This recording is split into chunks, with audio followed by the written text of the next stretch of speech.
तनवीर साहब, आप ये देखिए कि क्या ये ट्रेंड सेट है कि चाइना को शह दे दी गई कि आप ताइवान पे कर सकते हैं, रशिया को दे दी गई कि आप यूक्रेन पे कर सकते हैं, शिमाली कोरिया को दे दी गई कि आपका जिससे पंगा है आप सेटल कर लें। क्या माइट इज राइट वाली पॉलिसी दोबारा वापस आ चुकी है कि या फिर इस केस को एक अलहदा देखना पड़ेगा? मेरे ख्याल में ये इस केस को एक सेपरेटली देखना पड़ेगा। अगर देखा जाए कि जब एक यूनाइटेड स्टेट्स का वेनेजुएला के साथ एक एग्रीमेंट हुआ था, तो उन्होंने जो टैंकर्स रोके हुए हैं इंटरनेशनल वाटर में भी, आई विल बी सरप्राइज कि ये जो लिंक है इनका या तो रशिया के साथ जाके निकलेगा कि ये जो टैंकर रशिया ने किसी तरीके से लेके इंडिया की तरफ जा रहे हैं। देखिए, इसी exactly the timing is perfect to understand this scenario. इसी टाइमिंग में देखा जाए तो प्रेसिडेंट ट्रम्प ने दोबारा एक स्टेटमेंट देके कि इंडिया पे ना 500% टैरिफ का ना ऐलान कर दिया है। वो क्यों किया है कि मेरी नजर में and I will be shock अगर ये ना हुआ कि जो टैंकर्स है ना वो इंडिया की तरफ जा रहे थे। अच्छा, ये एक जियोपॉलिटिकल शिफ्ट है, हमें ये समझने की जरूरत है।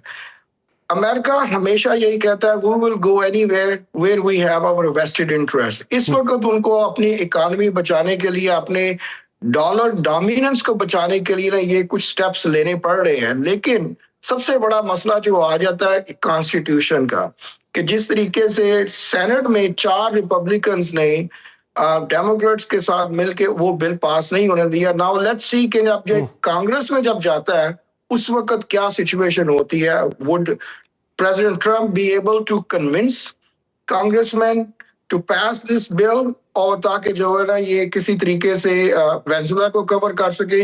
रही बात ताइवान की, चाइना की, देखिए अगर चाइना ने ताइवान पे करना है, यू नेवर नो, अगर इस वक्त अमेरिका वेनेजुएला की तरफ जा रहा है, चाइना उस चीज का एडवांटेज लेके ताइवान पे चला जाए, रशिया जो है ना उसका एडवांटेज लेके यूक्रेन की तरफ चला जाए। America is not in a position के ना वो एक मल्टीपल महाज पे जाके तो आपने डिफेंड कर सके या अपने एलाइज को डिफेंड कर सके।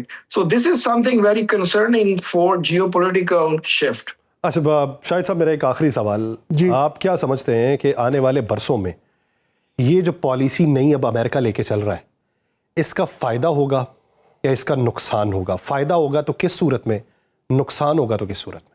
आप इन जनरल टर्म्स बात कर रहे हैं, फायदा अमेरिका को होगा या पूरी दुनिया को होगा? अमेरिका की भी और पूरी दुनिया की। देखिए, अमेरिका की सिचुएशन तो वो जैसे तनवीर साहब फरमा रहे हैं, देखिए ना, इतना ह्यूज जो $7 ट्रिलियन का जो डेट है, right, they trying to balance that, right, they trying to balance that.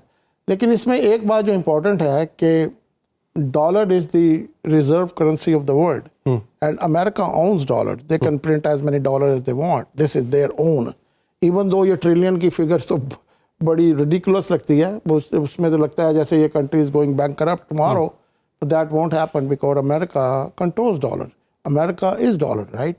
तो उस अमेरिका को तो बहुत चीज़ों से फ़ायदा हो सकता है, ठीक, फ़ायदा हो सकता है, लेकिन उसका जो दुनिया पे जो इम्पैक्ट होगा, जो उसके, अब जैसे तनवीर ने कहा कि चाइना में डायरेक्टली अटैक ताइवान, लेकिन चाइना उस तरह से करना नहीं चाहेगा क्योंकि चाइना के अपने लोग हैं ना, they are not going to kill their own people. So ये तो प्रॉम्प्ट करके, ये तो it's probably a political move to make China look bad and attacking their own people. But China, they are savvy enough people, they probably won't do that, they will find some other way to deal with this thing. Russia Ukraine का जहाँ ताल्लुक है वो तो बिल्कुल सामने ही है।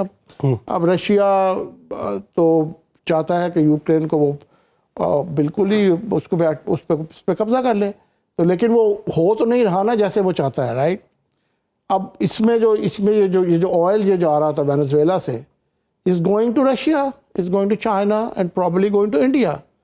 तो ट्रम्प जब ये इस पॉलिसी से, तो ये भी है ना कि ये कंट्रोल कर रहे हैं ऑयल सप्लाई टुवर्ड्स दैट और चेकिंग देम कि हु इज योर डैडी, यानी अमेरिका के backyard so I guess, America के बैकयार्ड के ऊपर कब्जा वो किसी और ताकत को करना नहीं चाहता, और वो जो सरमायाकारी चाइना ने कर रखी थी वो उसी तो पे डॉक्ट्राइन के बाद वो तो जाहिर है, वो तो America will control this area, western hemisphere America will control. यानी इसके असरात दुनिया अपने तरीके से भुगतेगी और मुस्बत तरीके से अमेरिका को देखना पड़ सकते हैं। बहुत शुक्रिया।